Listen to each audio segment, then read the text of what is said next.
Orthodontic treatment में जब हम मोलर्स के ऊपर बैंड लगाते हैं या बकल ट्यूब लगाते हैं तो उसकी बेसिकली पोजीशन क्या होनी चाहिए।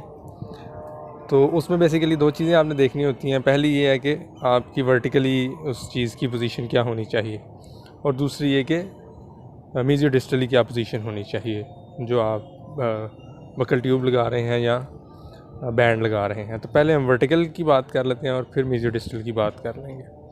तो वर्टिकली आपने देखना है कि ओवरऑल जो पेशेंट है उसमें वर्टिकल मैलक्लूजन है या नहीं, वर्टिकल प्लेन के अंदर, यानी वो डीप बाइट या ओपन बाइट के साथ प्रेजेंट तो नहीं कर रहा। तो पहले ये सिनेरियो देख लेते हैं कि वर्टिकल मैलक्लूजन नहीं है उसकी।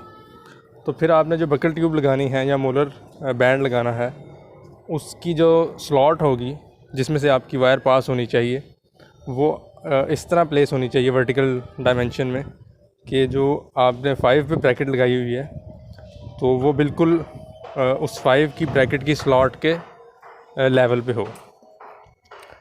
यानी जिस वर्टिकल पोजीशन पे 5 की ब्रैकेट लगी हुई है आप समझ लें, तो उसी वर्टिकल डायमेंशन के ऊपर आपका जो बैंड है या बकल ट्यूब है उसकी जो स्लॉट है वो आनी चाहिए।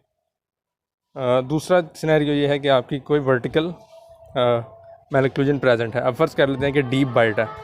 तो डीप बाइट में बेसिकली आपको फ़ायदा होता है कि आप अगर जो पोस्टीरियर्स हैं उनको एक्सट्रूड करवा लें या इंटीरियर्स को इंट्रूड करवा लें तो आपकी डीप बाइट इम्प्रूव होती है। तो इस केस के अंदर पोस्टीरियर्स को एक्सट्रूड करवाने के लिए आपकी जो मोलर बैंड या बकल ट्यूब की स्लॉट होगी वो relative to the anterior teeth या आप प्री मोलर्स कह लें, उनकी ब्रैकेट स्लॉट के रिलेटिवली जिंजिवली प्रेजेंट होनी चाहिए। यानी आप जब वायर पास करेंगे तो वो जिंजिवल होके तो मोलर ट्यूब या बकल ट्यूब की स्लॉट के अंदर जाएगी। जब ऊपर से मतलब अगर आप मैक्सिला के दांत इमेजिन कर रहे हैं तो अगर आप उसको जिंजिवली लेके जाएंगे, यानी वो थोड़ा सा ऊपर करके आप उसकी स्लॉट में डालेंगे, तो वायर जब नीचे आएगी अपनी ओरिजिनल पोजीशन पे आने के लिए ज़ोर लगाएगी तो थोड़ी सी एक्सट्रूजन करवाएगी, और एक्सट्रूड करवाएगी तो ऑब्वियसली उसके जो इंटीरियरली डीप बाइट बनी हुई है वो थोड़ी सी इम्प्रूव होगी। इसी के ऑपोजिट आ जाएगा आपकी ओपन बाइट है अगर, तो उसमें आप जो वर्टिकल डायमेंशन होगी आपकी बकल ट्यूब की स्लॉट की, तो वो आपकी इंसाइजली या क्लूजली कह लें प्रेजेंट होनी चाहिए relative to the rest of the brackets. तो उस केस के अंदर वो थोड़ी सी इंट्रूजन करवाएगा जो आपकी वायर होगी, बाकी जो मोलर्स हैं उनकी इंट्रूजन होगी, जिससे आपकी जो ओपन बाइट है वो थोड़ी सी इम्प्रूव होगी।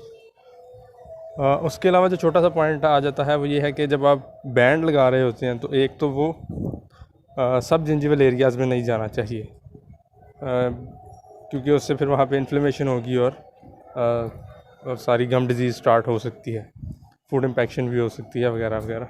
तो उस केस में आप अगर आपकी जो हाइट बन रही है स्लॉट की उस हाइट पे रखने के बाद अगर आपका जो बैंड है वो सब जिंजिवल जा रहा है तो नीचे से उसको थोड़ा सा ट्रिम कर लें, और इसी तरह वो बाइट में भी नहीं आना चाहिए तो ऊपर से भी ट्रिम किया जा सकता है। तो ये जो क्राइटेरिया है ये वर्टिकल डायमेंशन का है। इसी तरह मीजियो डिस्टल डायमेंशन भी है। तो मीजियो डिस्टल डायमेंशन बेसिकली इस तरह होनी चाहिए कि जो जहाँ से आपकी मीजियो बकल कस्प है ना, आपका लोअर 6 है या अपर 6 है, जिस लेवल पे उसका मीजियो बकल कस्प है ना, उस लेवल पे आपकी जो बकल स्लॉट है बेसिकली जो बकल ट्यूब की वो स्टार्ट होनी चाहिए। यानी जहाँ से आपकी बकल ट्यूब स्टार्ट हो रही है वो लेवल मीजियो बकल कस्प के लेवल का होना चाहिए।